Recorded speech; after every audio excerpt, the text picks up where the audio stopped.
قرآن چیخ چیخ کے کہہ رہے ہیں کہ جو نماز نہیں پڑھتا اللہ کے یہاں وہ مسلمان نہیں ہے.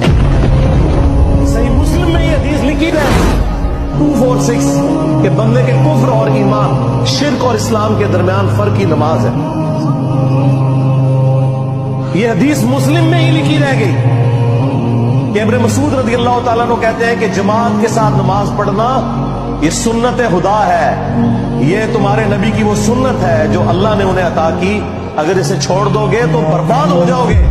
رسول اللہ کے زمانے میں اگر کوئی بیمار بھی ہوتا اور 2 بندوں کے سہارے مسجد میں آ کے نماز پڑھ سکتا تو اس کی کوشش ہوتی کہ میں مسجد میں جماعت سے نماز پڑھوں، کہیں مجھے منافق نہ شمار کر لیا جائے.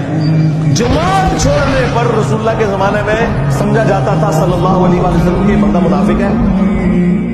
صحابہ کرام کو، اہل بیت کو کب معلوم تھا کہ ایسی امت بھی آنے والی ہے